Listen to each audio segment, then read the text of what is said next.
Welcome, ladies and gentlemen. I think we can begin.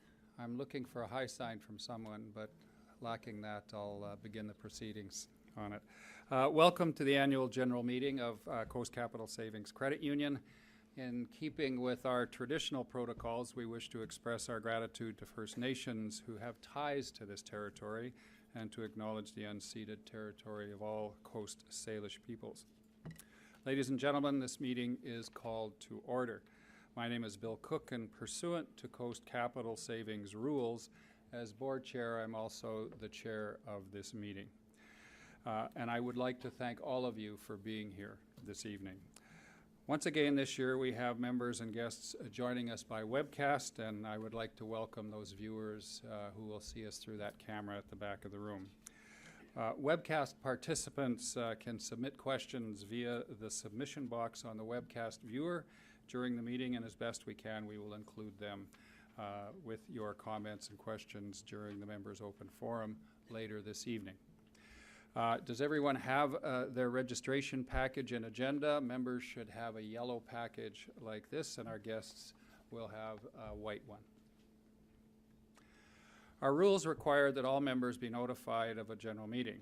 Advance notice of this meeting was mailed to members in October of 2015 as part of the annual Seeking Qualified Candidates process for this year's directors election. Further details were provided in the 2016 Board of Directors election material mailed to members in March of this year. Coast Capital Savings rules require that a minimum of 50 members in good standing constitute a quorum at a general meeting. And based on preliminary registration information, I announce that we are in compliance with our minimum quorum requirements. Registration for this meeting is open until 5:15 to allow for any late arrivals. Once registration closes, the registrar will provide us with the actual number of members registering for this particular meeting. Ladies and gentlemen, this annual general meeting is duly constituted for the transaction of business. Now, we encourage your participation at this meeting, and when the time comes for questions on reports, participants should approach the microphone. I'll recognize you by referring to the microphone where you are standing. I'll ask you to begin by stating your name and branch affiliation, and I would ask you to please speak directly into the microphone so all members and webcast viewers can hear you clearly. I will begin with the introduction of the head table. To my right is Mary Jordan, a director and chair of the nominations committee. To her right is Don Coulter, Coast Capital's president and chief executive officer. And to Don's right is David Gaskin, the chief financial officer. To my left is Catherine Carter, who is acting general counsel and corporate secretary, and Linda Taylor, who is secretary of the board. I appoint Catherine Carter as parliamentarian for this particular meeting, and I appoint Linda Taylor as recording secretary. We have many guests here this evening, including some of our community partners, and I welcome each and every one of you. I'd like to acknowledge members of our Surrey youth team who are here this evening. We are very proud of the way they represent Coast Capital in our communities, and I would like to ask them to stand and wave to the audience. And they're out in the hallway. They're standing outside waving to you all. So. Also in attendance are two individuals who provide independent services to Coast Capital on behalf of all of our members. Carlo DeMello is the lead audit partner for KPMG, our external auditors, and Jerry Della Mattia is the returning officer for this year's election and scrutineer for the AGM. We also have a number of special guests that I'd like to recognize.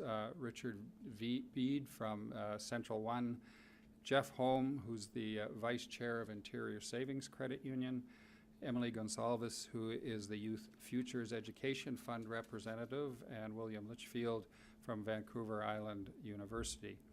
Roland Kelly is also here. He's on the board of directors of Prospera Credit Union. I understand Brady Jepson is here from CUNIS. We also have Georgiana Evans, who is a former director of both Coast Capital Savings and Richmond Savings, and Carol Murray from the BC Co-op Association. So I welcome all of you here tonight.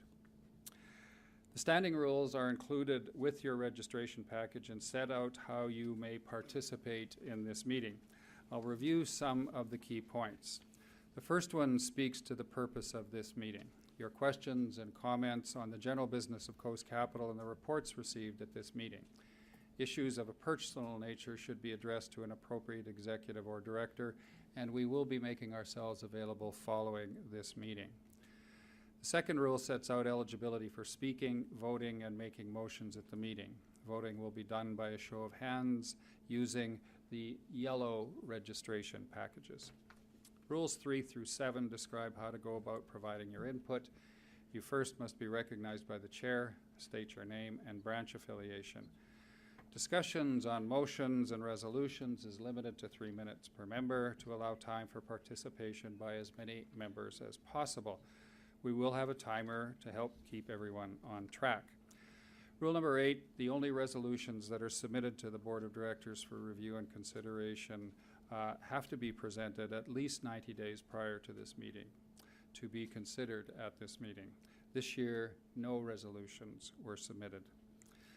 Rule number 9 prohibits proxy voting and allowing someone else to use your voting card. And finally, Rule 10 sets out the priority of the Credit Union Incorporation Act, Coast Capital's rules, these standing rules for the meeting, and Nathan's rules of order. May I have a motion to approve the standing rules? Thank you. A seconder? Thank you very much. Any discussion on the standing rules? Hearing none and seeing none, I'll call for a vote. Anyone opposed? All those in favor? The motion is carried. I'd like you to please refer to the agenda, which is included in your registration package, and I want to review that briefly. After we deal with last year's minutes, I will present the Board of Directors report. This will be followed by a report from our Chief Executive Officer, Don Coulter, and following Don, the Chief Financial Officer, David Gaskin, will provide a report on the financial highlights of 2015. The meeting will receive the 2015 Auditor's Report and the 2015 audited financial statements, followed by the appointment of external auditors for 2016. Under item 7, Mary Jordan, Chair of the Nominations Committee, will report on the director's election and announce the results for this year. Item 8, members will have the opportunity to ask questions of the Board of Directors report, the CEO, CFO, auditors, and election reports received at this meeting. Closing remarks will follow, and the business meeting is scheduled to conclude at approximately 6:30, followed by the members' open forum. You will note the meeting is scheduled to finish at 7 p.m. However, it will be extended if you wish the meeting to go longer. Following the members' open forum, we will be holding tours of the building and starting at the reception area just outside here for anyone who is interested in a tour. May I have a motion to approve the agenda? Thank you. A seconder? Thank you very much. Anyone opposed? All those in favor? Thank you. The motion is passed. The minutes of our 2015 annual general meeting are included in your information package. The Board of Directors reviewed and approved the minutes of last year's AGM on June 3rd, 2015. These minutes are now being presented to you for your information and to confirm there are no errors or omissions. May I please have a motion to adopt the 2015 annual general meeting minutes? Thank you. Seconder? Thank you. Any discussion on the minutes? Hearing none. All those in favor? Thank you. The motion is passed. Is there any business arising from the minutes? Thank you. We will now move to item 4 on the agenda, which is my report to you from the Board of Directors. I'd like to begin by introducing the 9 other members of the board who represent the members of Coast Capital and who I have had the pleasure of working with over the past year as board chair. 8 of them are here tonight, and I would ask them to stand and be recognized. Doug Brownridge, Robin Chakrabarty, Christian Finley, Mary Jordan, Shauna Turner, Faye Whiteman, and Glenn Wong. Directors Chris Trumpy and Bill Welburn send their regrets, although I understand Mr. Welburn is watching us through the webcast, so thank you all very much. I'd like to take a moment to recognize two directors who are retiring off the board this year. Doug Brownridge has served on the board for 6 years and was last year's Nominations Committee Chair and this year's Human Resources Committee Chair. Doug has helped guide Coast Capital over the past 6 years using his senior executive and entrepreneurial experience in technology and consumer organizations to keep us focused on staying relevant and delivering ongoing value to our members. I'd like to thank Doug very much for his contribution and service to the board and to the members of Coast Capital Savings. I would also like to say a few words about Bill Welburn, who is retiring from our board this evening after more than 30 years with Coast Capital, 14 of which he has served as board chair. Bill started his journey with Coast Capital on the board of one of our legacy credit unions, West Coast Savings, which later became Pacific Coast Savings. He led us through multiple mergers and oversaw the bringing together of our legacy credit unions together to establish the standards of excellence that form Coast Capital Savings today. In addition to serving on our board, Bill has had a remarkable career over the years and has thrived in his commitment to both his profession as a chartered accountant and in his passion to serve the community. Bill has had multiple accomplishments throughout his career. In 1999, the Institute of Chartered Accountants of British Columbia recognized Bill for his philanthropic commitment with the Community Service Award for the Victoria area. In 2003, he received the Credit Union Foundation of BC's Distinguished Service Award. And in 2007, Bill was once again honored with a fellowship by the Institute of Chartered Accountants of British Columbia. This extraordinary designation is awarded to chartered accountants for their contributions both to the community and service to their profession. Bill, your leadership, guidance, and passion have been an inspiration to all of those who have been honored to serve with you on this board. And on behalf of everyone, I wish you well and thank you for your commitment not only to Coast Capital Savings, but to the entire credit union and cooperative movements.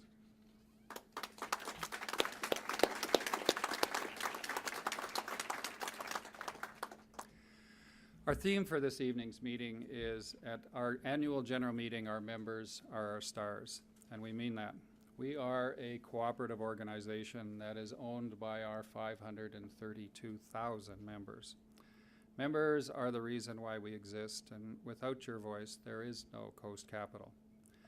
We hold this meeting to keep you, our membership, informed about your credit union. We understand it's important for members to know your credit union is being run on the principle of helping each other and of helping our communities. And as your board, we are here to make sure that we stay true to this principle. In honor of our credit union roots, in 2015, Coast Capital employees undertook 75 acts of help in their local communities to celebrate the 75th birthday of our pioneering credit unions. Many of our branches and administrative staff helped local schools with backpack and breakfast programs.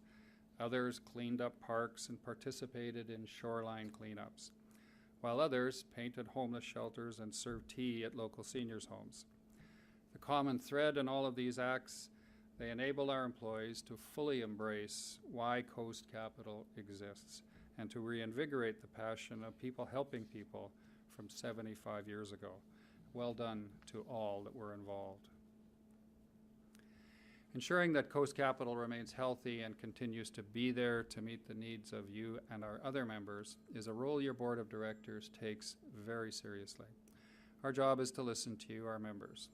We are held accountable by our provincial regulator, the Financial Institutions Commission, to keep your money safe and to act in your best interests. At the same time, we understand Coast Capital's business. We respond to the challenges a credit union faces in an ever-changing and dynamic marketplace, and we are ready to act on future opportunities that benefit our members. A growing credit union is able to invest more in its staff, in its members and in the communities within which we operate. That's why the work we performed in 2015 included looking at our growth and investment plans. You will hear more about this in the Chief Executive's report, but it's important for you to know that the board has been actively looking at ways to ensure that Coast Capital remains relevant and sustainable into the future. We want to be the preferred choice for all Canadians when they are shopping for a financial institution.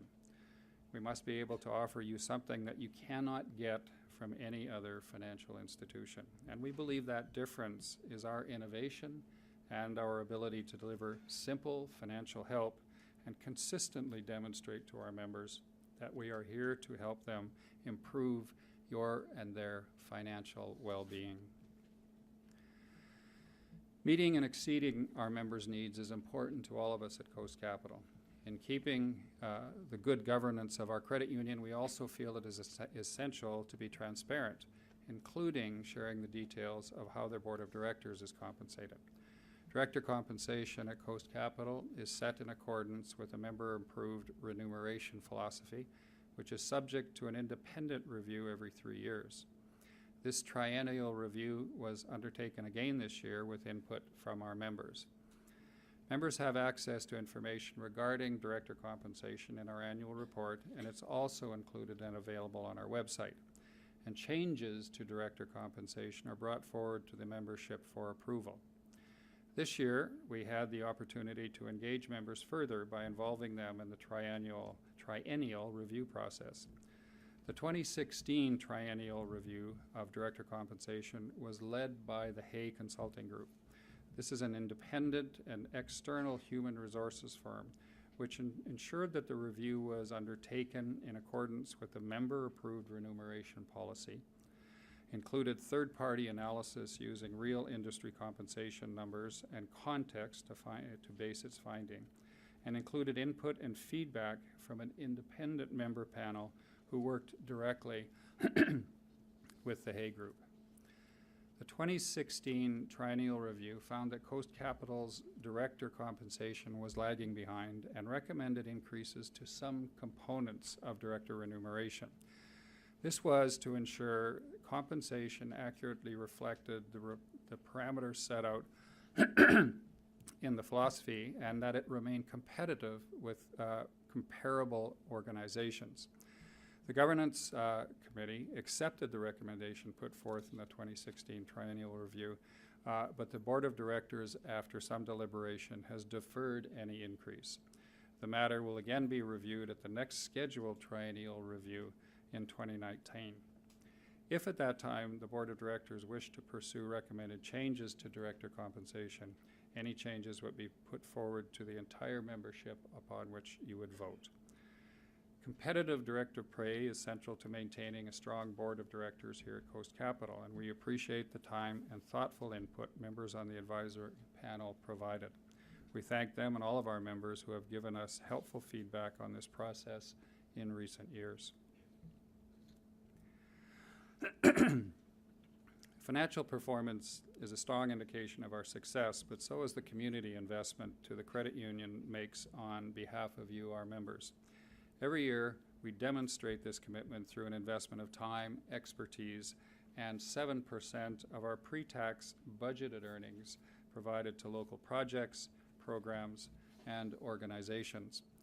This allows us to make a real difference in the communities where we operate and where our members work and live. In 2015, our community investment was $5 million, bringing us to more than $60 million since the year 2000. We believe in youth, investing in youth, and we believe it is crucial to the ongoing success and growth of our communities. Youth today, specifically those in the 13 to 29 age group, face some steep requirements for post-secondary education, high costs for both education and housing, some delays in life transition, and issues of stress and depression far greater than in previous generations.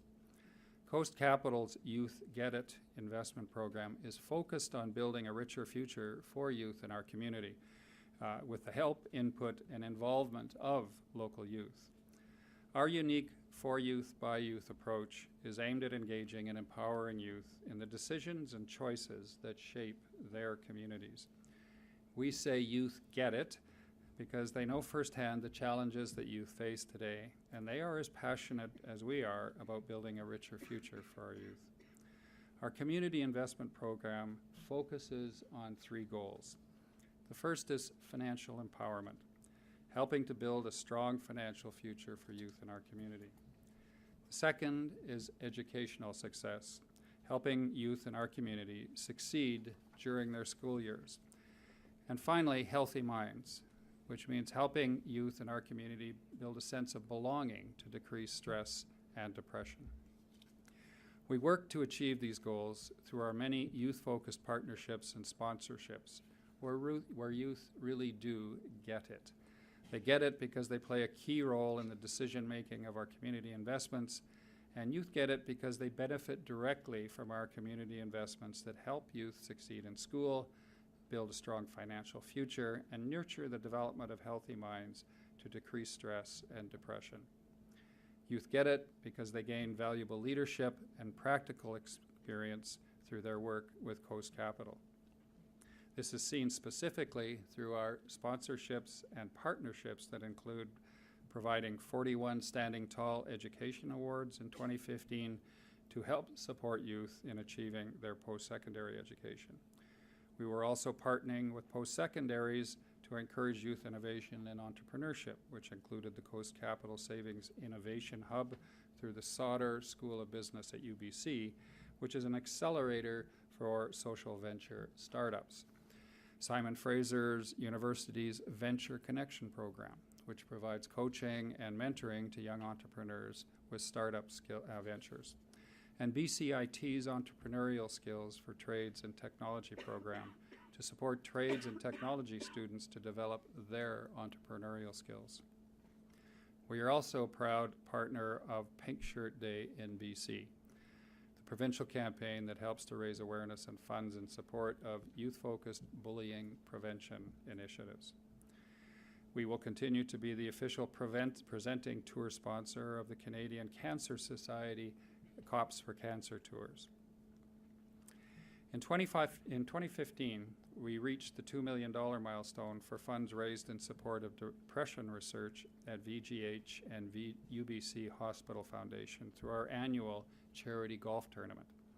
And earlier this year, we allocated $60,000 to help local schools in Surrey, Burnaby, New Westminster, Victoria, Vancouver, and Coquitlam support the hundreds of Syrian children and youth coming to our communities as part of the Government of Canada's plan to resettle 25,000 Syrian refugees. Healthy, engaged, and educated youth are essential to the continued strength of our larger community. We are honored to play a role in building a richer future for our youth and our community. Another important way we do this is through our 3 Young Leaders Community Councils, which operate within the Vancouver Island, Fraser Valley, and Metro Vancouver regions. The purpose of the councils is to provide guidance and recommendations on community investment grants allocated to meet the needs of our young people. This is a great example of how youth get it by giving them a voice in the actual decision making. In 2015, we empowered 24 emerging young leaders to recommend $1.2 million in community investment grants to 87 community groups in Metro Vancouver, the Fraser Valley, and on Vancouver Island. Tonight, we are very pleased to have Saneet Mann, chair of our Fraser Valley Young Leaders Community Council and a law student at the University of British Columbia, join me here on the podium to speak about the council.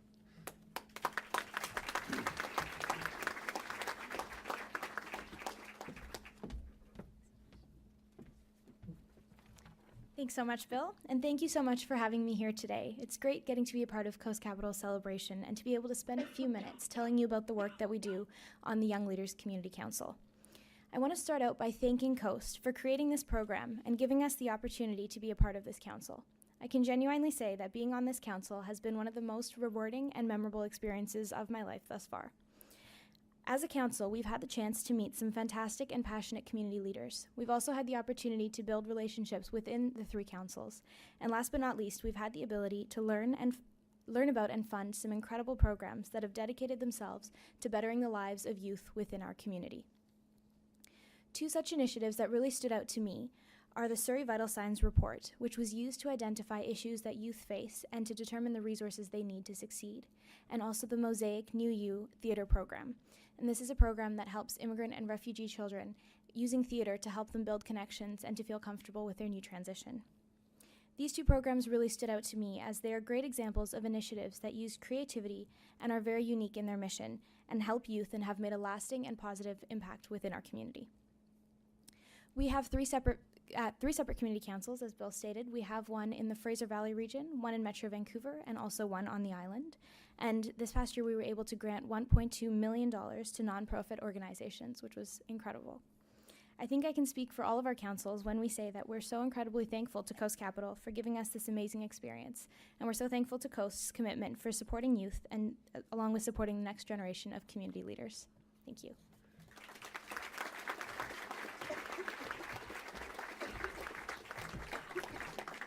Thank you, Sunit. When you hear young people speak with that kind of passion and commitment, it's hard not to believe that our future is in very good hands. So thank you again. I'd like to thank all of the volunteers on our 3 councils for the very meaningful work that they do.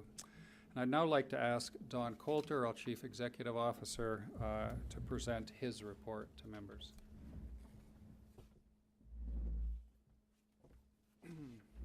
Thank you very much, Bill. Good evening. Welcome to the new head office of Coast Capital Savings. We call this the Help Headquarters. You'll probably hear that word a few times this evening. Back in October 2015, our 2 mainland administrative offices that we previously had were consolidated and moved to this more collaborative workspace that we have here today. In fact, as CEO, this is my 2nd AGM, and this is the first time we've had it in this type of forum, so we'll look forward to this type of venue. Look forward to your feedback afterwards on how you like it. So you may be wondering why the word or the name Help Headquarters was used. So you see at Coast, as the chairman mentioned, everything we do is about helping our members. So really our whole purpose is helping improve the financial well-being of our members, and we do it in a way that provides an experience that's simple. So we call that simple financial help. And so we thought it was appropriate to name this building after that, so it's the Help Headquarters. The newly built space is a LEED Gold certified building, and for those of you who don't know what that acronym is, it stands for Leadership in Energy and Environmental Design. This is a green building, it's a sustainable building, and green buildings create a healthier work environment for staff through better air ventilation, more natural daylight. Green buildings reduce waste, conserve energy, they decrease water consumption, and they drive innovation as well. This building in particular, we think, provides a technology-savvy environment. It's one that's designed to foster a culture of innovation, one where staff can collaborate much more effectively to create new ideas to make sure our credit union remains responsive to your needs, your financial needs. And you know, we deliberately chose a somewhat non-conventional location. It's not a monolithic building in downtown Vancouver. It's actually right here in Surrey, as you know. We chose to remain here and be part of the revitalization of Surrey. This is a community that we've been a part of since 1947. Surrey has become an economic engine for the province. Being located right here, just beside the SkyTrain station, positions us to provide better options for our employees for commuting, and also it makes us a more attractive employer in the future for employees who want to have that option, that convenience. We found through our analysis when we were looking at the location to move to before we made this choice, that about 70% of our head office employees live south of the Fraser River. And we also found that many of our members call Surrey home. So the choice to have our home in one of the cities where it all began just made so much sense to us. There will be some tours following the members open forum tonight, so I hope if you have time that you're able to take a tour. In the meantime, we're very delighted to show you a quick video that'll show you a little bit about what it's like to work here at Help Headquarters. Coast Capital's flagship corporate head office, Help Headquarters, is a bold new landmark in the heart of Surrey's business corridor. Bringing together nearly 700 employees in an unconventional new building, it is designed to foster collaboration and address employee health and well-being. With collaborative spaces or enclaves on every floor, staff can meet quickly, share files and information easily, and problem solve face-to-face. Plus, these enclaves can also be used for the heads-down work and quiet solo thinking time that everyone needs too. Employees have access to workstation treadmills, standing desks, and 2 specially built area interconnecting stairwells. So a quick hike to the next floor may also mean a quick collaboration.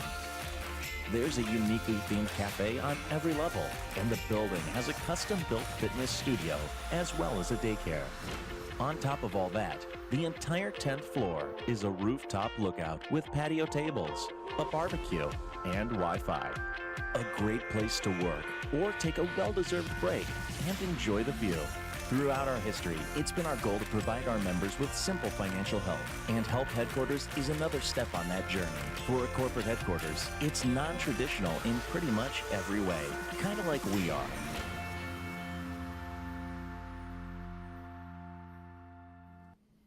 Hope you enjoyed that video, and again, hopefully you'll get a chance to take a tour afterwards. What's on the screen now is a history wall. You'll see that there's one on the other side of this room right here. You may have seen it on your way in. And, you know, establishing the Help Headquarters was a terrific way for us to celebrate our 75th anniversary, which was last year. This wall is quite interesting, and, you know, going way back to 1940 in Victoria, which is where the credit union all started, I mean, who would have guessed that through the support of you, our members, through the hard work and innovation of our employees, and through a number of mergers, that we would become a credit union that now has 50 branches. We now have 532,000 members, and we have 1,600 employees. And these employees serve our members throughout Vancouver Island, Metro Vancouver, the Fraser Valley, and now also in the Okanagan as well. And we also have staff who are working throughout the country, different provinces across Canada, through our equipment leasing business line. We're now the largest credit union in the country by membership. Our members are the story behind Coast Capital's success, and I want to thank all of you very much for your many years of support and also for helping us have a terrific 2015. I'm now delighted to introduce a team of talented and hardworking people who are focused on providing financial help to you every day. This is a senior leadership team. Not only are these folks highly qualified in their respective area of expertise, but they also make tremendous contributions, each and every one of them, to the communities that we live and work in by volunteering their time to organizations. I'm going to announce one by one the members of the senior management team. I'll ask them to stand, remain standing, and if you could just hold off your appreciation until I'm finished, I'd appreciate it. Wayne Berg, Chief Commercial Officer. Wayne is in his 6th year with Coast Capital Savings. Wayne oversees all areas of our business banking.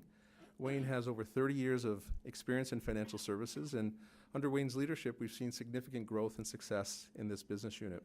Wayne is also the chair of the charity golf tournament that the chairman mentioned before, and he does a really good job at that. And again, just to reiterate it a second time, because I think it's such a great thing, over $2 million has been raised through this tournament for mental health research to VGH and UBC Hospital Foundations. Helen Blackburn is our Chief Strategy and Innovation Officer. Helen just joined us recently, but she's been a member of Coast Capital for a long time, and she's been a credit union executive and financial services executive for a long time as well. Some of her recent roles were Chief Financial Officer and Chief Strategy Officer of Central One Credit Union, and also CFO of Credential. Helen has been on the board of Success by 6, which is an organization that is focused on helping children have the resources they need to be successful in school. Lori Ferguson is our Chief Marketing Officer. Lori has been with the credit union for over 25 years. She has really been one of the key people who have helped us develop and deliver many of our signature products, such as the free checking, free debit, and more account. And her and her team have really done a great job in building the brand at Coast Capital Savings. Lori is on the board of the Boys and Girls Club of Vancouver. David Gaskin, our Chief Financial Officer. I believe David joined, you can stand up, David. I believe, if you want to, I believe David joined in 1996, is that about right? On the island in Victoria as Assistant Controller. And Dave, over the last 2 decades, has worked his way up the organization, and I'm we're delighted that last year he was promoted to the role of Chief Financial Officer. You'll hear from Dave during a report shortly. Dave is on the board of the YMCA of Vancouver and is the chair of the Audit Committee. Kathy McGarrigle is our Chief Operating Officer, and Kathy's in her 7th year at Coast Capital Savings. She leads all of our retail and wealth business lines, as she also oversees back office operations. Kathy has a tremendous background in financial services, and her team have been instrumental in providing a superior member experience for Coast Capital Savings members. Kathy volunteers in many different endeavors, and one organization is the Salvation Army that she spent a lot of time in. Bruce Schouten, I'm not sure where Bruce is. There he is. Bruce is our Chief Risk Officer. Bruce just joined in February after spending 2 decades in a national financial institution, having roles in all different areas of banking. And he also spent time at the Office of the Superintendent of Financial Institutions, where he had oversight for one of the large national FIs. Bruce has volunteered with the United Way in the past and also supports, in a volunteer capacity, youth athletics. Last but not least, I'm going in alphabetical order, Jeff Wong. Jeff is our Chief Business Transformation Officer, and Jeff joined us about a year ago. He was previously a partner with a global consulting firm. Jeff and his team lead our technology, project management, and digital banking areas. A busy parent, Jeff volunteers at his kids' schools and activities, and many of us can relate to that. Ladies and gentlemen, this is your Coast Capital Savings Senior Management Team.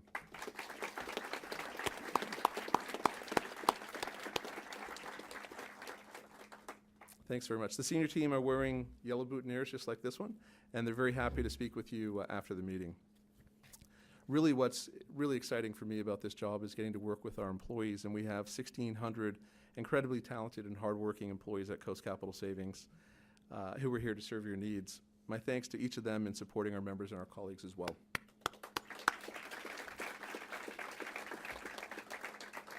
Our staff really are the heart and soul of this organization, and they're the reason why we've been so successful in the past. They're the reason why we had a customer satisfaction number of 84% in 2015, and why our Net Promoter Score, which is a measure of how much the likelihood of members to promote to your organization, that score for Coast is among the highest in all the financial institutions. Now, to celebrate our 75th birthday, we asked employees to tell us what they like about working at Coast Capital Savings. The results we got were pretty amazing, so much so that we decided to put some of them on video. And I want to now take a moment to share one of these with you. I think you're really going to see how it captures how incredible our employees are and how passionate they are about helping you, our members. This is a video of Anu Mehra, and Anu works in our Sunshine Hills branch.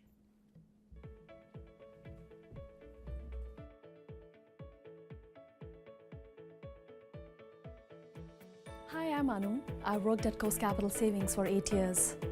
I love working at Coast Capital because it helped me build roots in a new country and community in a meaningful manner. Joining Coast helped me invest in myself through continuous education and training. Most importantly, I've been able to achieve work-life balance and also help members with their financial well-being, whether it is opening accounts for new immigrants or helping mothers save for their children's education. I'm able to provide value. Thank you so much, Coast Capital. I'm so proud and humbled to be a part of Coast community.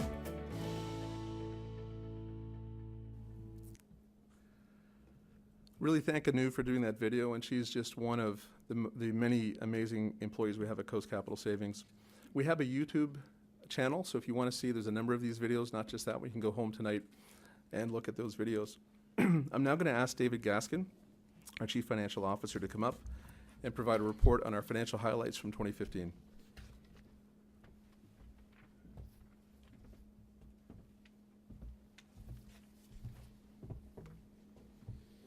Thanks, Don, and good evening, everyone. Your credit union remains very strong with a healthy financial position. Our regulatory capital, liquidity, asset quality, and profitability are all very strong. As a regulated financial institution, we have rigorous regulatory requirements, and we take our role of managing the credit union and of managing your money very seriously. In 2015, Coast Capital had an 11% increase in total assets under administration, from $15 billion in 2014 to $16.8 billion in 2015. We increased our regulatory capital by 6% last year, exceeding the $1 billion mark for the first time in our history. Revenues grew to $341 million, an increase of 4.6% over the previous year. net income was a healthy $58 million, but that was slightly down from the $62 million in 2014. The change in net income was driven primarily by several strategic investments that were made in 2015 to improve the member experience. Retail deposits grew 5.6%, from $6.5 billion to $6.9 billion, while business deposits rose 7.7%, from $1.9 billion in 2014 to $2 billion in 2015. Our mutual funds under administration grew by 12.7%, from $2.7 billion in 2014 to $3 billion in 2015, while loans to members increased from $10.9 billion to $11.6 billion, a 6% jump. Our operating efficiency, how many cents we have to spend to earn a dollar, was 76.4%. And in 2015, we welcomed 20,000 new members to Coast Capital Savings. You can read more about our financials in our online interactive 2015 annual report, or you can pick up a print copy after tonight's AGM. And with that, I'll hand it back to our President and CEO, Don Coulter. Thank you.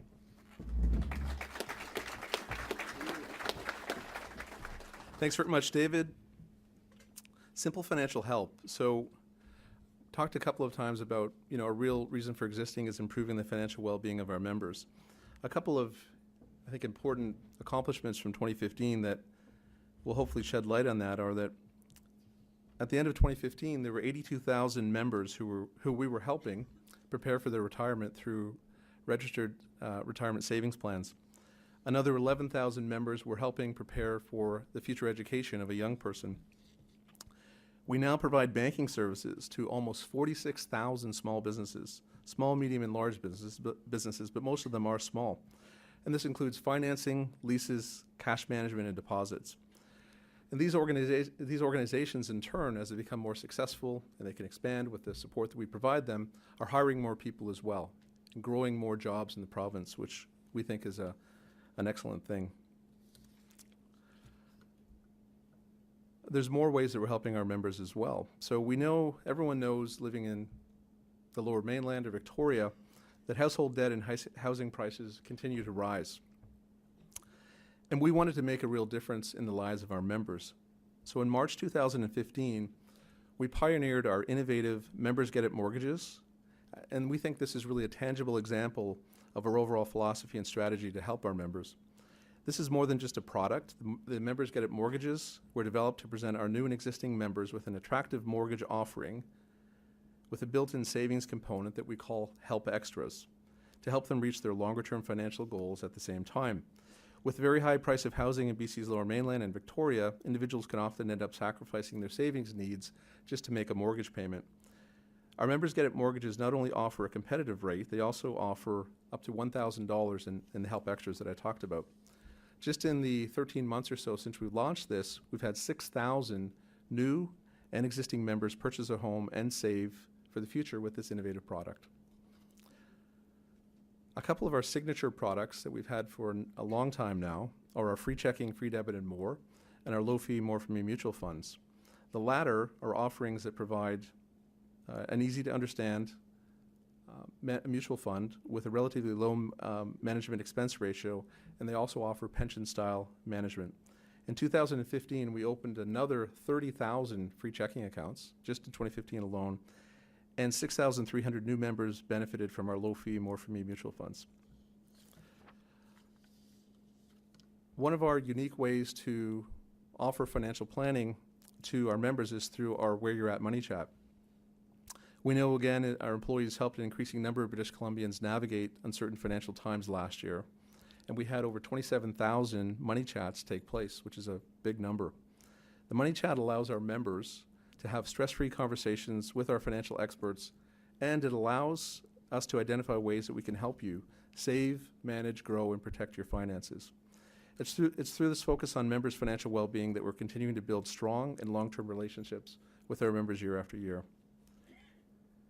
We also helped many young families put aside money for their children's future education in 2015 through registered educational savings plans, as I talked about before, but also through the new BC Training and Education Savings Grant.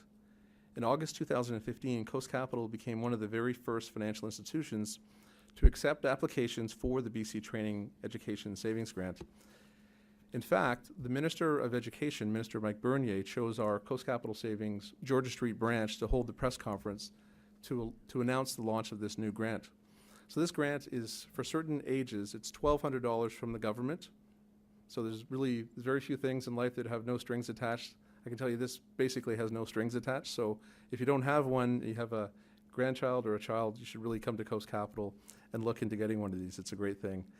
The grants, along with the work we're doing with our community partners, will help equip our province's youth at a very early age with the knowledge and tools that they need for a lifetime of financial well-being. As you heard from Bill earlier this evening, we believe investing in youth is crucial to the ongoing success of growth in our communities. That's why our Youth Get It investment program is focused on building a richer future for youth in our community. This week is BC Youth Week. And in honor of this, we're featuring 5 exceptional youth who have benefited from our Youth Get It community investment program. I believe 3 of them are with us this evening, and I'd like to ask them to stand. Emily Gonzalez. Is Emily here? There she is. Hi, Emily. Bal Contra. I saw Bal. There he is, Bal. And Amanda Welschlaw. There they are. Big hand for these 3.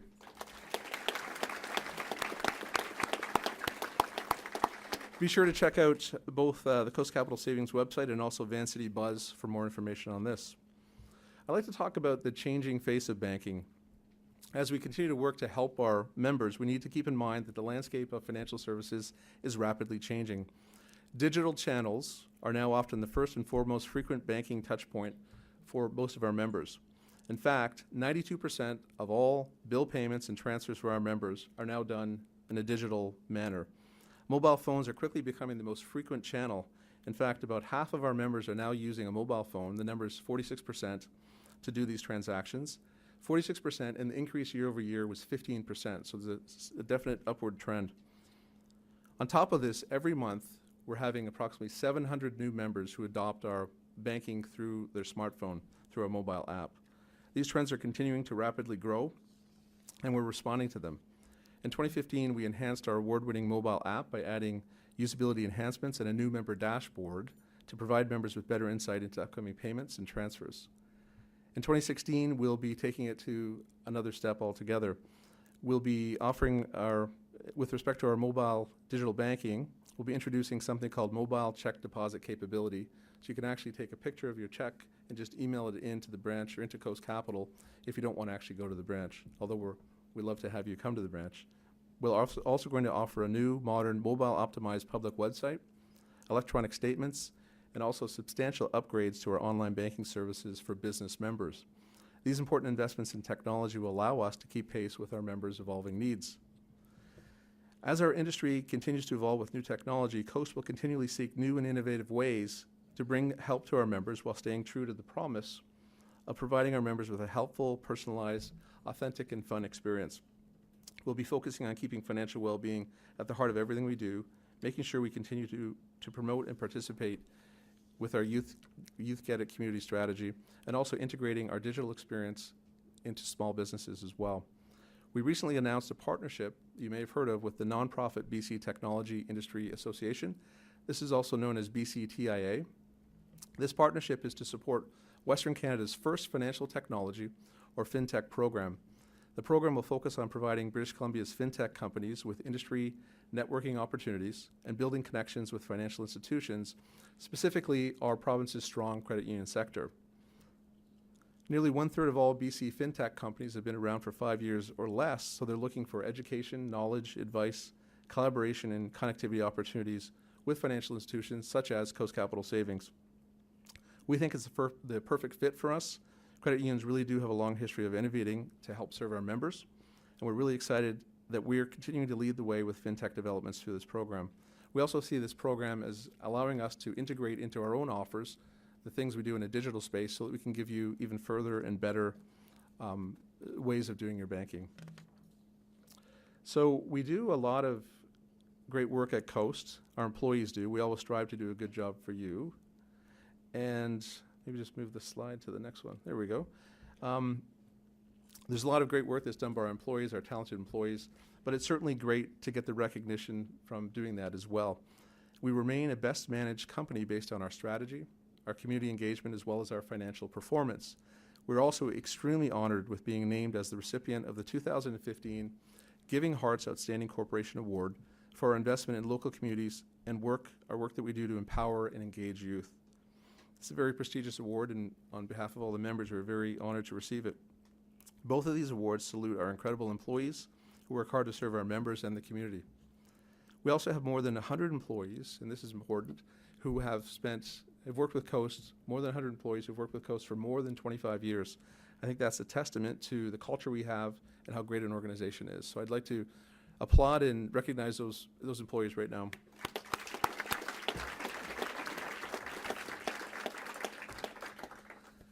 So we're really excited about 2016 and the future. Last year we announced plans to bring our services and products like the ones that we've spoken about to you to new markets for the first time in over a decade. So we'll be opening locations later this year in Courtenay and also Kelowna. We already had membership in both of these locations. We thought that having an actual physical presence would result in us being able to serve our members much better. With those additions of those two branches, we'll now have 52 branches in BC. Now, many members tell us that they require banking services outside of the province, and unfortunately, we're largely unable to help them as we're precluded from offering banking services outside of BC. At the same time, changes in digital technology and the way payments are managed in the future will most likely be result in them being delivered by financial technology companies and alternative banks and alternative financial institutions. Until 2012, credit unions largely could only operate in a single province, but in 2012, the legislation at the federal level was changed. Now it's possible to become something called a federal credit union.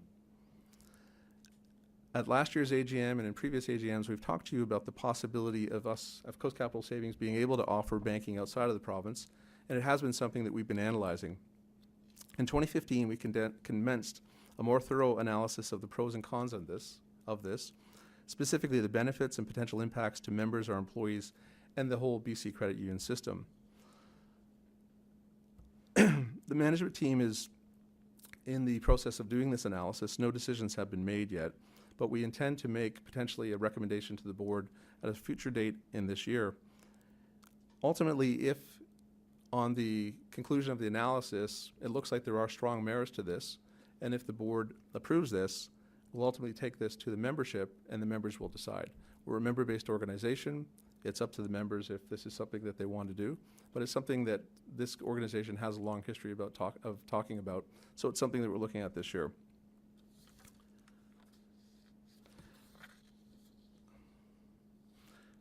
Just moving on. So being a good neighbor and corporate citizen is very important to us at Coast Capital, and we all saw over the last couple of days these heartbreaking fire events in Fort McMurray that have happened. We wanted to report that in response to the Red Cross's appeal for emergency funds, Coast Capital has stepped forward just today, has provided $10,000 donation through the Red Cross for these communities in Fort McMurray. Many of our employees have connections, and many of our members have connections in the region as well. But also just being a good neighbor is important. These funds will be put forward towards food, clothing, and shelter, and help families and individuals during this emergency phase. We have a long-standing relationship with the Red Cross and helping them with disaster relief here in Canada as well as internationally at times. I'd like to thank our staff and members for supporting us in this really important relationship. Given the significant damage caused by the fire in Fort McMurray, rebuilding and restoration will take some time, but we're confident that the courage and solidarity shown by Albertans will see them through. As ongoing support is needed, we encourage our members to join us in assisting Albertans by making a financial contribution as well. And the federal government today announced, I think, a matching of these contributions. Just in wrapping up, I want to thank all the members again. Thank you for your support in 2015. On behalf of the management team and employees, I want to thank both Bill Welburn and Doug Brownridge for their tremendous contributions to the credit union as members of the board of directors. We have a terrific future ahead of us at Coast Capital Savings as one of Canada's strongest credit unions, with a focus again on improving the financial well-being of our members and investing in the communities. It's a great privilege to be the CEO of this organization and to work hard at serving your financial needs. If you have any questions, you can see my email addresses at the bottom of the screen. I'll also be around after the meeting, and I'd love to hear from you some more. Thank you very much, and I'll pass it back to the chair.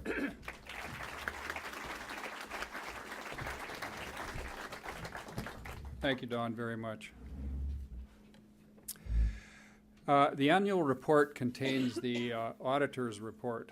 KPMG has provided their opinion on page 35. Their report states that, in their opinion, the consolidated financial statements present fairly in all material respects the consolidated financial position of Coast Capital Savings Credit Union as at December 31st, 2015, and of its consolidated financial performance and its consolidated cash flows for the year ended in accordance with international financial reporting standards.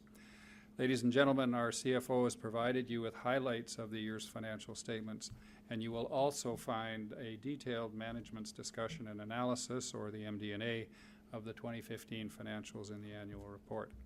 The MD&A contains a comprehensive review of the financials. As required by legislation, the board has approved the financial statements on your behalf, and I declare the auditor's report and financial statements as received. It is also your board's recommendation that the firm of KPMG LLP be appointed auditors for the year 2016. And may I have a motion to appoint KPMG as our external auditors for 2016? Thank you. Second? Thank you. Any discussion of that appointment? Seeing and hearing none, I'll call for the vote. All those in favor? I'll consider the motion passed. Thank you very much. And I also confirm that pursuant to Rule 17.2 that the auditor's remuneration is set by the Board of Directors. I'd now like to move on to the report of the Nominations Committee on the election of directors. And ladies and gentlemen, I'd like now to introduce Mary Jordan, who is the chair of the Nominations Committee. Well, thank you, Bill, and good evening. I'd like to start by thanking our members for voting in this year's election and recognize our 7 candidates who let their names stand for election. Each year, the caliber of individuals standing for election continues to get stronger. Thank you to Bob Armstrong, Jim Boyd, Bill Cooke, Paul Hames, Jerome Lenkeek, Frank Leonard, and Glenn Wong for their interest in contributing to the continued success of Coast Capital. Our goal, as always, was to reach out to all of our members and encourage a record number to get involved in how our credit union is managed. Participating in the director's election is a great way to do this. Exercising your vote is your voice to select the board you want to represent your interests. The board serves you. Now I'd like to talk a little bit about the Nominations Committee. The Nominations Committee is one of the board's 5 standing committees. I had the honor to serve as committee chair this year with support from fellow directors Robin Chakrabarty, Christian Finley, and Faye Whiteman. None of the Nominations Committee members was up for re-election this year. The committee's role is to provide a service to our members. In fact, it's the only committee that reports directly to the membership as opposed to the board. We are responsible for helping our members ensure that their board has both the qualifications and the right set of skills to keep our credit union strong and responsive to your needs now and in the future. The process of seeking qualified candidates begins each summer and follows all of the requirements of our provincial regulator, the Financial Institutions Commission, or FICOM, and complies with the Coast Capital Savings Credit Union rules. First, we identify which specific skills and attributes are most needed on the board to best serve our members' interests in the coming term. We do this by looking at the existing skills at the board table, whether there are any retiring directors and what skills we may lose, and what is happening within the organization that may need additional expertise. We include these skills on our ideal director candidate description. In the fall, we mail out a brochure to all members briefly describing the skills sought in our ideal director candidate description and inviting members to request a more comprehensive package of what we are looking for in prospective board candidates. At the same time, your Nominations Committee also seeks out qualified candidates in the broader community who match this description. Also, it's important to note that FICOM encourages all BC credit unions to have a process to identify and recommend candidates to ensure that all credit unions are well governed. At Coast Capital, we have followed this practice for many years, recognizing the importance of having a qualified board to run a $16.8 billion financial cooperative. For the 2016-2019 term, we were looking for director candidates with specific skills and experience in these important areas: the cooperative sector, including member engagement, creating and implementing new digital business models, leadership experience on other boards, and an understanding of modern governance practices, financial reporting and analysis and oversight of the audit function. The committee's recommendations to our members focused on these skills while also considering personal attributes such as ethics and good judgment, and a desire to maintain diversity on the board as a whole. Now, I should note that we define diversity broadly, including diversity of background, experience, geography, ethnicity, and gender. Over the course of the election period, we heard from some members who expressed concern that there were no women running in this year's election. Coast Capital believes strongly in providing equal opportunities to all its members regardless of age, gender, or cultural background. This year's 4-person nominations committee was made up of 3 women, myself as chair, Christian Finley, and Faye Whiteman. The call for nominations was sent to all members last October, inviting interested candidates to attend a mandatory information session. A number of men and women attended this session. In the end, it's each individual's decision as to whether or not they let their name stand in the election process. Now, we currently have 4 women serving on our board, representing 40% of the board, which is twice as high as the Canadian average of 19.5% of corporate governing boards. To ensure that Coast Capital's board continues to be an industry leader and have a strong female presence, we will continue to take an active role in supporting and encouraging women to participate in the governance of the credit union. This year, there are 4 director terms expiring, resulting in 4 board vacancies to be filled. Voting took place from March 15th to April 12th. Now, you heard our chairman say that the theme for this evening's meeting, "Our members are the stars." This was certainly demonstrated by the number of members who voted and were a star in the 2016 directors' election. Before I share the results for each of the 7 candidates, I do want to highlight that we did a number of things in this year's election to engage more members in the election process. We offered 4 $1,000 term deposits to participating members and also committed to donate $1 per vote to a charity to a maximum of $30,000. I am very pleased to announce that these extra efforts have resulted in another year of record votes in our directors' election. We received a total of 35,409 ballots, with 34,138 ballots being declared valid. This is the highest number of votes for a director's election in the history of Coast Capital.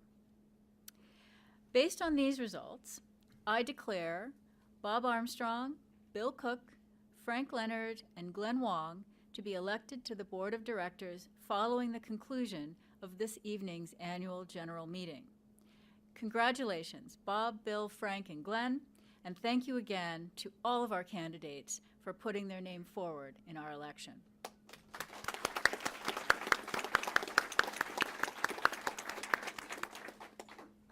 Now, this is the part of the report that is most rewarding. For the past 6 years, we have encouraged members to vote by contributing $1 per vote to a local charity. This year's charity was selected by our Community Leadership Team and Young Leaders Council. After reviewing a number of worthy charities, they selected the Youth Futures Education Fund. More than 8,000 children and youth live in government care in BC. At age 19, they leave government care, and many do not have an opportunity to consider post-secondary education. To help these young people realize their potential, Coast Capital worked to establish the Youth Future Education Fund to help with expenses for post-secondary education. This aligns with Coast Capital's goal to help build a richer future for youth in all our communities.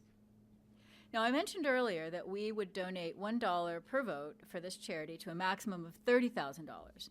Due to the incredible number of ballots we received, I am pleased, on behalf of our membership, to provide $35,500, more than the actual number of votes received, to the Youth Futures Education Fund.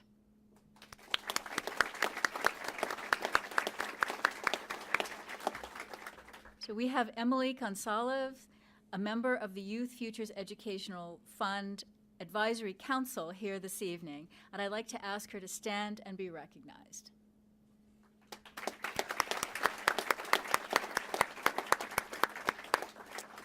Following the AGM, we'll have a photo opportunity with her and present the check.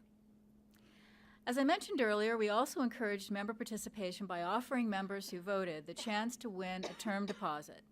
I'd like to finish my presentation with the names of the 4 winners of the term deposit contest. If you are a winner, we will be contacting you tomorrow.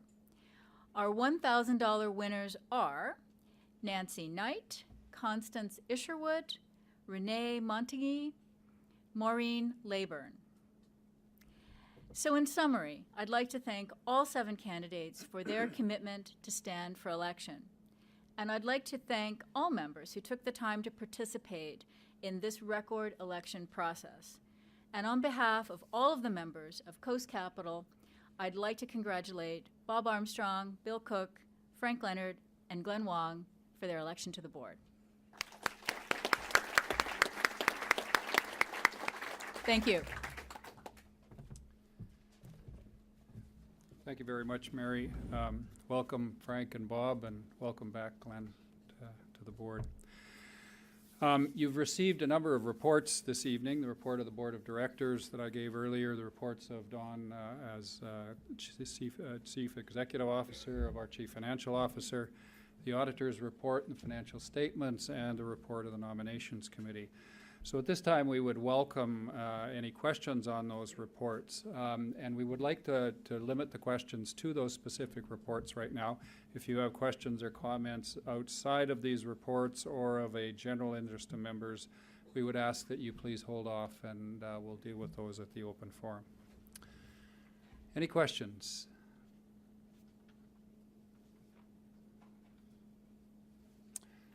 Good enough. I would like to take this opportunity to thank the meeting organizers, my board colleagues, our CEO Don Coulter and his executive team, Coast Capital's employees, and our members, and also to thank our guests here this evening. We are coming to the conclusion of the formal part of this meeting, which will be followed by the members' open forum, which of course everyone is welcome to stay for. Now, a little earlier in the presentation, I had acknowledged the members of the Surrey Youth Team who are with us and are actually, I understand it now, in the room. Am I understanding that correctly? And I'd asked you to stand up and wave, but you were absent. So would you stand up and wave now? This is our Surrey Youth Team.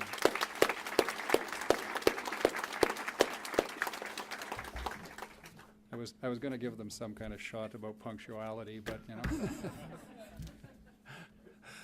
know.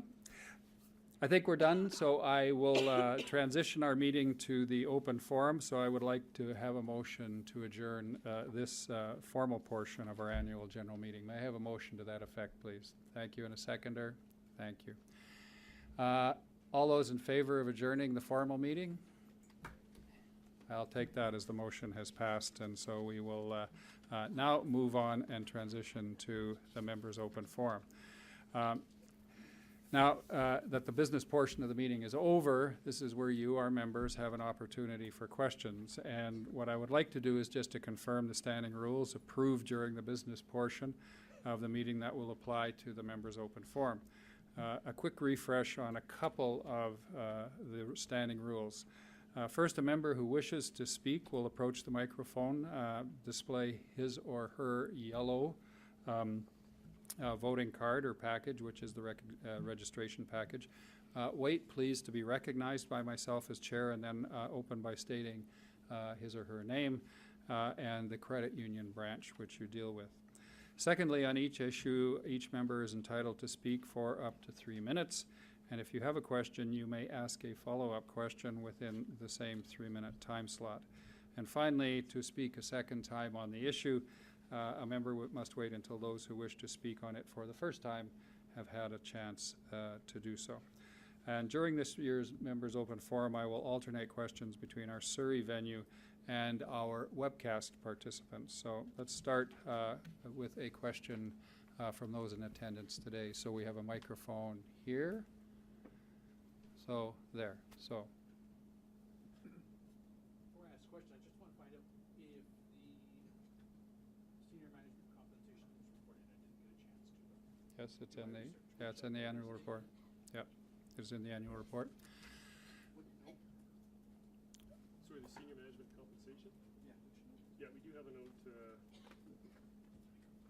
note 29, related party transactions.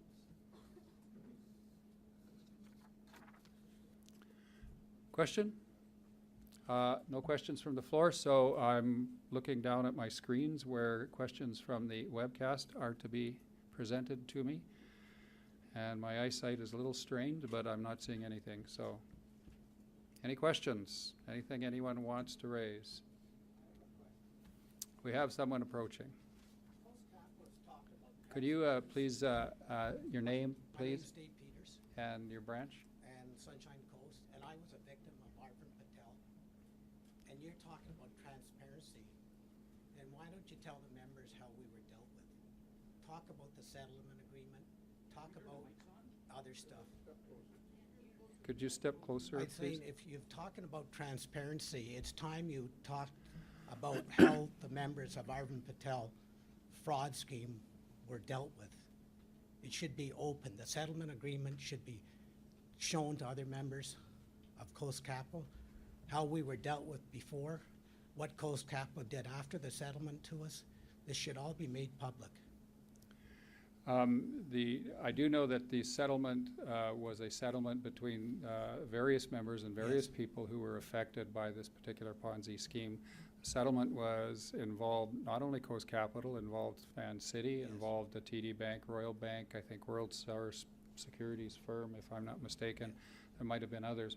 Part of the agreement in that settlement was that the terms of it would be kept confidential, and we've honored that agreement.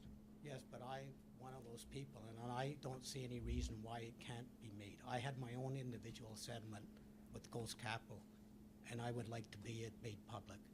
Well, you're free to make it public, but we will not make it public. Okay, And as long as so- I'm free to make it public, that's fine.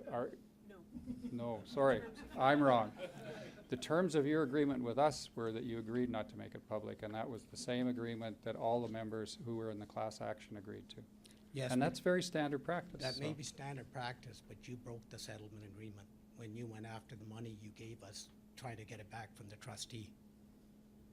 I'm not aware of that, so You- I'll have you to take it fi- under yeah, advisement. you filed a and- claim for all the money you gave us to get it back from the trustee, which in turn, the trustee had to spend money fighting you. Otherwise, we would have lost about 15% of the money we expected to get from the trustee. And I feel by your action of doing that, you voided the settlement agreement. You've got me off guard on this. I don't know what the details are, Well, so I'd be happy to go I'll and find talk those to you later. details, and we'll get back to you and provide some clarification on it. Any other questions? The microphone, please. Anything off the webcast? Nothing coming in? Okay.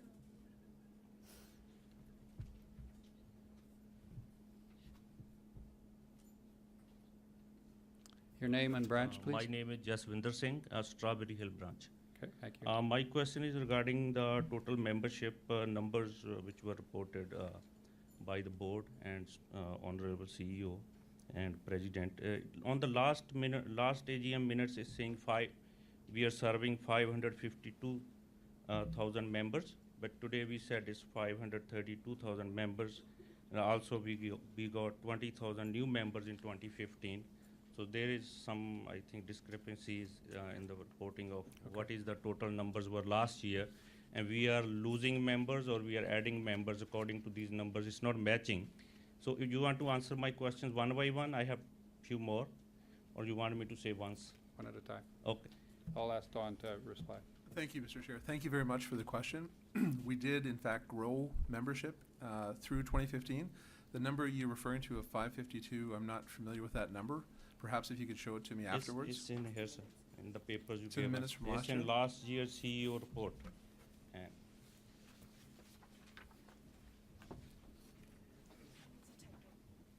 Okay. So in the minutes, it says it reads 552,000.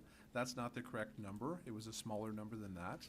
The number was, I can get you the number, but it was smaller than that. So throughout the year, we did grow 20,000 new members. We also had some members who left, which is a normal occurrence of a financial institution. On a net basis, we grew our membership approximately 10,000. So it's an increase. So I apologize.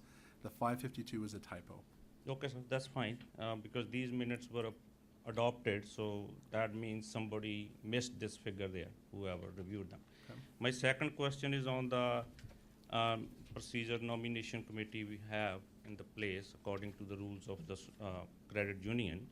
But the information session they have for candidates is only, I think it was one, if I'm not mistaken, this year. There should be more, like, to accommodate people, like we have a specific time, some people can't attend. So my question to the board is, are you guys going to look to provide like more than one sessions for the probable candidates for the election for the coming years? We'll take it under advisement. It's probably not likely, but I'll let Mary Jordan speak to it. Yeah, just so on that, we do have the one evening, that's the candidate information session, and most people are able to come to that. However, we have a process where if someone is unable to attend the meeting, we have a number of things we can do. We can either waive the attendance at the meeting, we have an option to do that, or, for instance, this year, I briefed a couple of people personally who weren't able to attend the meeting. So we try to accommodate everybody who's interested. Ma'am, I personally called your office. I did not make notes because I was not expecting to ask you this question. It just came into my mind after listening to your presentation. I was specifically told you have to attend this session. I requested them because of my work I cannot attend, and I was specifically told you must attend this session. And that's why I'm asking this question, because I read that clause there, you guys can waive that if there's some issue. But I was told if you can't attend, then I was told you try next year. That's why my question is here. Okay. So that's why I'm asking you guys should give more than one session. Okay. So my third question is just general question, because every time we see elections, there's always the candidates recommended by the nomination committee are elected. Was there any instance in the last, you can say 10 years elections, when there was a candidate from who was not recommended by the nomination committee was elected? Is there any reason specifically? Because there is some issue. Because we can't say, there are not qualified candidates in the other membership at large. We have more than 500,000 members. And why always candidates with a star marked on their names are getting elected? Is there any specific reason? I am not aware, and I'll look to, has it happened? Yeah, there was one. It was not in the last 10 years. I think it was before I was here. Okay, so there was one who was not recommended by the board or not endorsed who was elected, but apparently that was more than 10 years ago. So. Okay, that's fine, thank you. But there is something, I think board should look into this, because there is endorsement on the ballot paper with the stars, and that is in the credit union rules, but board should look to, there should be some fair opportunity for the other peoples. Now my last question is not a very long one. Like we see the attendance I try to attend as many times I can, but we see, this kind of people out of 500,000 people, 500,000 people, just 100 or 150 are attending. My question is on the meeting time. it's 4:30 start time in the day, weekdays. Most people cannot attend, if you see, because most people at the work or their jobs, they cannot make in the greater Vancouver traffic to this location or any location where you guys keep the meeting. So I request you, the board and the management of the Coast Capital, if they can keep the meeting little bit in the later hours of the evening or on the weekend if possible. Thank you. Okay. That's my last question. Okay, thank you very much. Appreciate the input. Any other questions? Anything from the web? Nothing? Okay. Sir? My name is Cooke. I'm a member at the Scott Road branch. Okay. Just a quick point first. The questions that have been asked before me get asked every year. So they never get answered to anybody's satisfaction, obviously. Do you have a question? Yes, I do. I will ask this question. And the goal of the question is really to get to the heart and soul of what a credit union is and what it's supposed to be for, and the ethics and the integrity and the fiduciary responsibility that we should be able to reasonably expect from our senior management leadership and our board leadership. I'm looking at the severance package. There was termination benefits in 2014 of $2 million. This year it's $225,000. I'm going to guess that big difference is we pretty much paid Tracy $2 million in severance to leave a job which she wasn't fired. She left on her own free will, but we decided to give her $2 million. Do you have a question? Yes, I'm getting it to it, but it has to be Okay. set up. Again, this goes to the integrity of our leadership. You know, you can go back, everybody here or anywhere can go back and do all the investigating they want.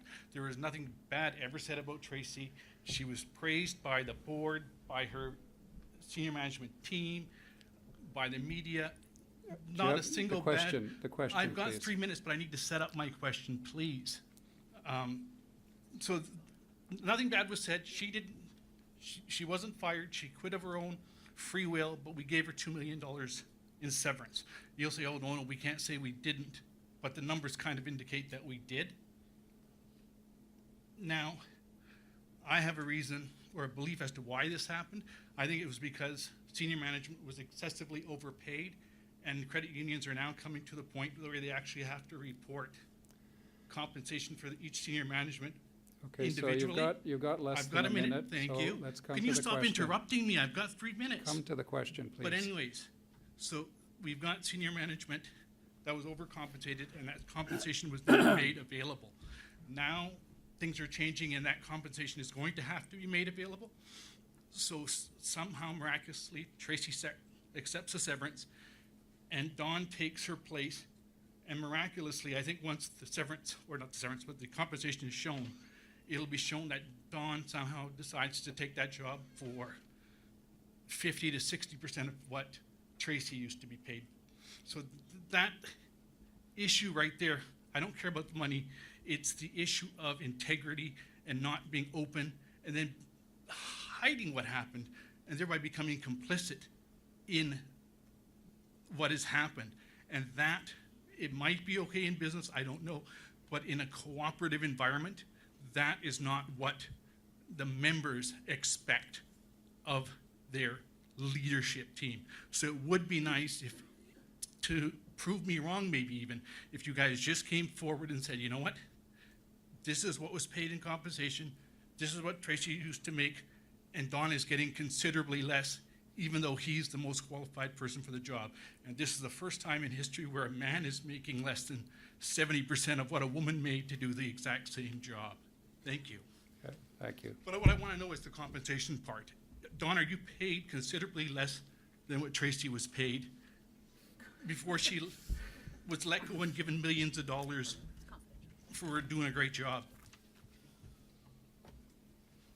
I don't know. So my compensation, Suk, is disclosed in the information in the annual report that you have in your hands, so you can look and see what that is. It wasn't in note 29, I didn't see. Okay. I can show you afterwards. Okay, but it wasn't in note 29, which is where you told me to look. Okay. Any other I'll show you questions? afterwards where it is. Anything from the webcast? Okay, I think we'll call it a day. Oh, sorry, pardon me. My name is Lauren Malin. I'm from the Sunshine Branch. A question for the financial officer, please. I'd like to know, with regards to the court case that was referenced earlier with the Ponzi scheme, how much was paid to the lawyer by Coast Capital, who represented the Coast Capital in the savings and the insurance branch?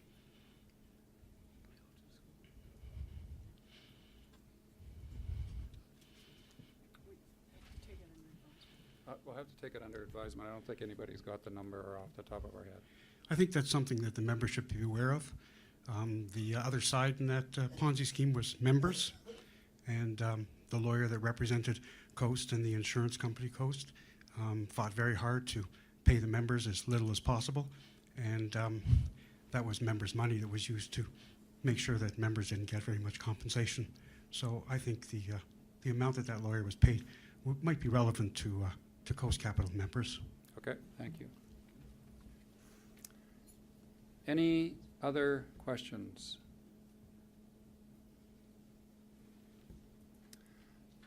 Then I'll adjourn the open forum, and we would invite all of you to, there's still a great deal of food outside and refreshment, and we will be conducting a number of tours of the new building. So we invite everyone who would be interested to take a tour. Thank you all very much.